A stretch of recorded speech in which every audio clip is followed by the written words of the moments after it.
So on the TEFL 180-hour higher certificate, we've tried to do things really differently. If you're a trainee on this course, you will know already that how kind of cool the course is. Lots of visuals, very quirky, very up to date. As new developments come out, we just add it into the course. So it just continually kind of updates itself all of the time. One of the things that we wanted to do, and we thought was a really good feature, was to speak to industry experts along for one or two industry experts for the entire duration of the course. Each module, we're going to ask an industry expert to come on. I'm going to talk to them, I'm going to interview them, hear what they've got to say, and then hopefully by you taking the course you can learn more, right? So the first one that we've done is on continuous professional development. So that's Unit 18. And I spoke to someone called Emily Bryson, who's been teaching for over 20 years. She is really into professional development. She's got tons of great ideas, really good things to say. So enjoy this interview. It lasts about kind of 10-15 minutes. Hear what Emily has to say and think about continuous professional development, how it can empower you to be better, how you can build your skills and stop that teacher stagnation, which can happen to all of us. So enjoy. Hi Emily, thanks for joining me. Would you like to go ahead and introduce yourself? Yep. Okay, thanks for inviting me on. I'm Emily Bryson and I have been in TEFL or English language teaching for about 20 years now, or more than that, in fact. And I think maybe one of the reasons that you invited me on is because I've got quite an eclectic bag of skills and things that I've done over time. So I've taught ESOL in South Korea, in Poland, and for about 16 years in Glasgow, I was teaching people from refugee backgrounds. And on top of that, I am a materials writer. So I've written the Voices series for National Geographic Learning, and I've also written quite a lot of digital content, a few books, the 50 Ways to Teach Life Skills, A to Z of ESOL. What else have I done? I'm a blogger for Ellie, which is formerly known as ESL Library. So I write a lot of blog posts for them. Also written blog posts for other publishers.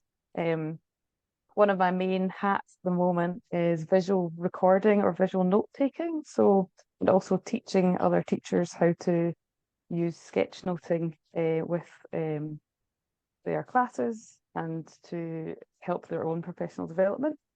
So sketchnoting and visual recording is basically watching a webinar or reading a research paper or some information and then turning it into a visual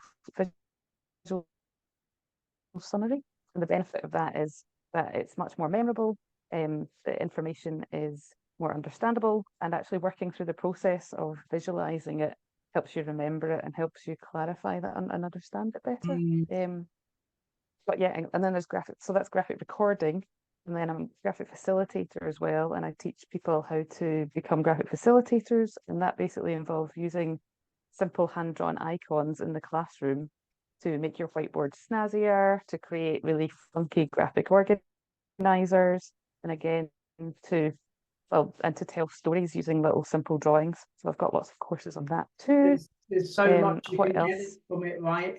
Yeah, so much you can do with it. And the wonderful thing is that if you create one visual template or learn to draw some things really simply, you can use it for so many different things. Like you can have one template and you can use it for your own development. You can use it for your students' development. You can use it with your team of teachers to get them to reflect on the strengths of the school, for example, or to create a curriculum. It can be used in so many different ways. So yeah, I love it. You know what? I might have to add a little section on using graphics into the course. Actually, it sounds super useful. Let me know if you need any help with that. I absolutely will do. So one of the reasons that we put CPD into the course and for Unit 18 was basically lots of teachers they pass their TEFL, their TESOL, they get into teaching, and they kind of find themselves stagnating, and kind of get a bit bored, maybe a bit stuck in their ways. So could you just give like an introduction about why it's important to include CPD into what you do as a teacher? Why is continuous professional development important? Yeah, I think you've basically summarized it there. I think it's so easy to get bored. Like if you're in the same job or if you're teaching the same course for the same amount of time, if you're doing the same things over and over, they become really simple and then they're not a challenge to you. And I think that's when you get bored. So like in my 20 years as a teacher, I've had like lots of little ups and downs, bits where I'm really enthusiastic, and then other days when I just can't really, don't, I'm not bothered. And then, so I want one of the best things to do, I think, is professional development. Because I've found that the sections of my career where I've been super motivated have been just after I've done a course or when I've been doing a course because I've been involved in it and I've been putting the things that I've learned in it into practice. It's like having new toys to play with in a way. Mhm. Um, I think also from a progression, from a career progression perspective, if you're always looking for new opportunities and looking for new ways to get into things, then you're going to be able to develop your career. And by doing one course or I don't know, finding a different job doing something else, like starting blogging or writing an article for a magazine, for example, that's going to open other doors for you as well. And Well, there are lots of different networking or something paths like that. that you can choose for in English language teaching. Yeah. So if like, for example, you did like article writing or blog writing, it might allow you to like network with other kind of like develop your professional network. Yeah, exactly. And someone might see you online and send you a message to ask you to speak at one of their conferences or yeah, or Yeah, come and write some materials for them. So yeah, it can really by raising your profile, it can add more opportunities for work as well. yeah. You And raise sometimes completely random work as well, which is quite interesting. sometimes they're the best though, right? Yeah, exactly. Keep life interesting. Try as many things as you can. Yeah, you raise a really good point actually. That after you've done a mini course, when you look back on your like reflect back on your own career, and maybe you've done a micro course or a short course or something like that, it's raised up your motivation levels. And I guess Yeah, that you probably taught better. I guess. yeah, exactly. And it's something, so like for example, for many years I didn't draw. I drew quite a lot at school, and then and then when I went to high school, I drew a lot because I was taking art, and then I stopped, and I went to university, and life got very boring, let's say. So I stopped drawing, not boring, sensible, and and then I started drawing when a graphic facilitator came to my class and showed me some really cool ways to use it in the classroom. And ever since then, I haven't looked back. It was like giving me a little magic wand to play with. So every time, like, it turned my marker pen into a magic wand in a way. So now, like when I went into class, I would go in and practice what I'd learned and try out a new idea and just try out different ways of doing things. Kind of like, yeah, like for example, action research. If you want to try a bit of action research, which is basically trialing new things in class and then reflecting on it and then maybe writing it up and sharing your findings with others. That can be a good way to develop professionally as well. But if you've got a new skill that you've practiced in a mini course, for example, that's a good way of starting with action research in your practice. Yeah, it's so important to reflect back, isn't it? And just think about, why is it Yeah, working? yeah, yeah. Why didn't it work before? And it just gives you other pathways to think about. Yeah, Yeah. So what kind of exactly. so let's say there's a teacher out there that's watching this and they're interested in professional development. You've already mentioned quite a few about article writing and blog writing, but what kind of pathways would you suggest to teachers who are interested in CPD? What can they do from today? What would you suggest to them? So obviously look for courses that interest them. So if they've got something, maybe if they're finding, for example, teaching mixed ability classes difficult, then maybe they could find a blog post on teaching mixed ability classes or find a little mini course on that. Or if they want something a bit more intense, maybe they could look at doing like a certificate in English language teaching or a diploma in English language teaching, even a master's or a PhD. But there's lots of other independent courses out there now. There's quite a lot of teacherpreneurs that are setting up their own courses. Like, for example, Catherine Bilsborough and John Hughes have a really great course on materials development. Laura Wilkes has an amazing course on podcasting. She does. I Which speak looks to great. Laura quite a lot actually through LinkedIn and It stuff. looks like great fun. Yeah, And a she great has way to fun. connect with your learners Yeah, or audience. yeah. That's actually one of the things that we have on the course. We look at like paid ways to professionally develop yourself. For example, if you want to do the dip TESOL, the Delta or something. Yeah. We also look at free ways. You know, so people that want to, teachers that want to improve themselves, but on a budget. So things like podcasting, there's tons of free Yes. ones, right? What other ones can you think of about that are free? Yeah. So lots of podcasts. So if you want to check out Laura's podcast, particularly, that's TESOL Pop, but there's lots of other great podcasts out there. Um, what else? Podcasting. Look at blogs. Lots of publishers have blog posts. For example, British Council have free blogs. LA Learning, Cambridge University Press have great blogs. Things like webinars and YouTube channels. Mm-hmm. Lots of great content on YouTube that's worth following. What else? Some of the webinars are great, aren't they? You know, like They really are. in depth. I watched one with Penny Ure, like a few Okay. months back on vocab, and Hugh Deller as well on vocab as well. It's absolutely fantastic. Yeah. And how did you find out about those? Was that on socials by chance, or? Do you know what? I just jumped on YouTube and I just put in vocabulary webinars, and just like a ton came up. Ah, Just kind of fishing around basically, and you yeah. can go So down a that's the rabbit beauty hole, of right? YouTube, isn't it? You can search for your problem in a way and Yeah, see who's there to solve it. it's like YouTube's such a great like teaching tool, you know. You Yeah. mentioned being a teacherpreneur. So this was a new word for me until I spoke to you a couple of days ago. So can you tell me a bit more about that and what kind of things go into that? Okay, so basically teacher and then entrepreneur, and then you mix the two words together. It's a kind of growing, I think basically because it's so easy to promote not easy, it's definitely not easy to promote yourself on socials, but because there's a free platform for people to promote themselves. There are more and more teachers that are um, monetizing their offer either by teaching online or offering a class, for example, like Laura Wilkes' podcasting course, or maybe I think if you get over 10,000 followers on YouTube, then you can make passive income from that, selling books. And for example, Teachers Pay Teachers or Eduki, you can sell your materials on there. Yeah.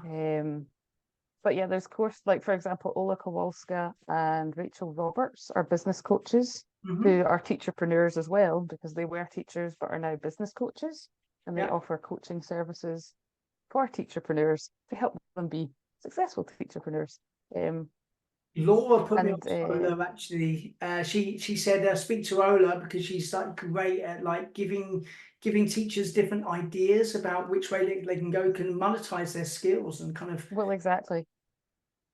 yeah. Yeah, and just having lots of different passive income streams. But in reality, there is no such thing as a passive income stream, because you need to promote your passive, you need to promote your book, you need to promote your course, you need to promote whatever it is that you're planning on selling. So don't be fooled by the passive income. It's No, not no, really passive. it's something we can do. So basically, the message is there's tons of CPD kind of options out there. You've got paid ones, you've got courses, blogging, networking with people, tons of other stuff. Tell me once again about the course that you're doing, because I'd like to include that in the TESOL course that we do. Just kind of have a Okay. couple of pages about it. Tell me a bit more about that. Well, I've got quite a few courses now, and I'm kind of working on developing them as well. So the first module that I started was Build Your Visual Vocabulary, which is basically teaching teachers teaching teachers how to use simple icons in the classroom to make their whiteboards more exciting, to create their own graphic organizers and visual templates, to inspire their learners to get creative and create their own sketch notes, and just basically to use them in creative ways. And then the second module is the introduction to graphic facilitation. And graphic facilitation is basically using those simple hand-drawn icons to create really cool visual tools. So for example, let me think. So it uses a lot of visual metaphors as well.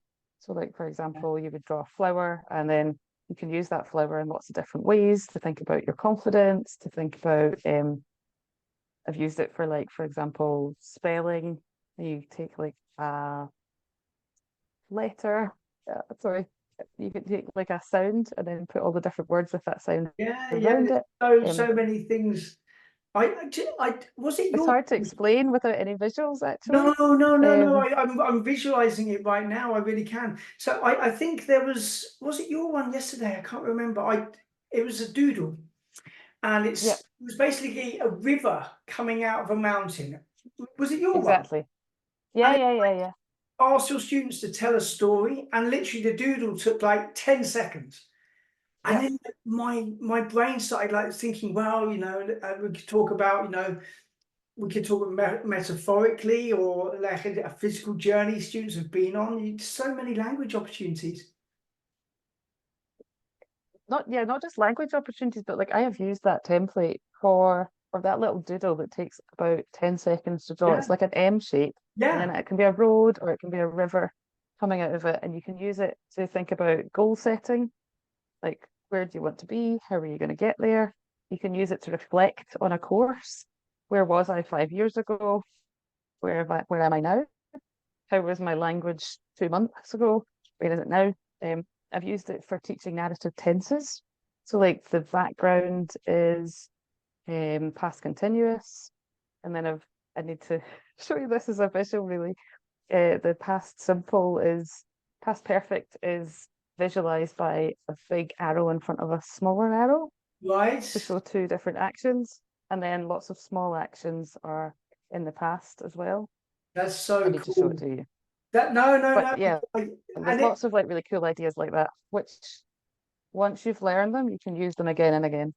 the board is such an underused tool. Like all teachers use the Yeah. whiteboard, right? But it's underused, and it's such a And it good. doesn't need to, it can be an interactive whiteboard, like on Zoom. I'm actually working on visual templates at the moment, which are going to be downloadable for teachers that really, really don't want to draw. Yeah, Because some people just don't want to draw, and that's okay. But no. honestly, it's really simple to start. Yeah, I'll just show you download again it. to Just show you. download like a few templates or something. Show it up on the interactive whiteboard, and you've got like hours and hours of material coming from it. Yeah, Well, brilliant. exactly. And you can use it in your like if you get into, for example, if your professional development takes you in the direction of leadership and management, you can use it with your teams as Yeah, well for their professional development, for their strategic skill planning, lots of different ways. One yeah. template, many purposes. Wonderful. Thank you so much for spending the time to join me.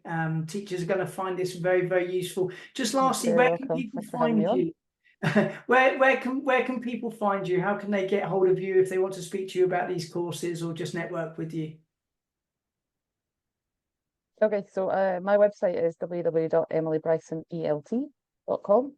Um, there's some freebies on there, and if you sign up for the freebies, so like downloadable introduction to graphic facilitation pack, there's packs on sketchnoting, there's all sorts of really cool activities that you can get for free, and then I will send emails sporadically, not that often. It's just me. I don't have time to spend ages writing emails. Um, and so that's one way to connect. And I'm on socials at emilybryson.elt.com on Instagram, Facebook, Twitter, and also via All that LinkedIn good stuff. via All that myself, good stuff. Emily Yeah. Bryson. So what I'll do, I'll put all of that stuff in the links below so people can click away and find you. Yeah. But yeah, thank you so much for joining me. I won't take up any more of your time, and enjoy your travels around Argentina. Thank you. Thanks for Brilliant, having me brilliant. on. Thank you very much. If you would like to enrol on the 180-hour higher certificate of TESOL, please do so. You'll really love the course.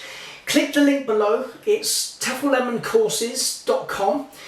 Click the link below, and if you use the voucher BIG20, you get 20% off at checkout. So click the link, apply the coupon, and away you go. It literally takes like 3, 4, 5 minutes to get involved, and then you can join this fantastic course. Get full tutor support from start to finish, a wonderful hard copy certificate sent to you worldwide. It's all part of the cost, and you'll be really looked after. You won't regret it. Full accreditation as well, so you can go aboard with our certificate with confidence and land a really cool job. All right, thank you.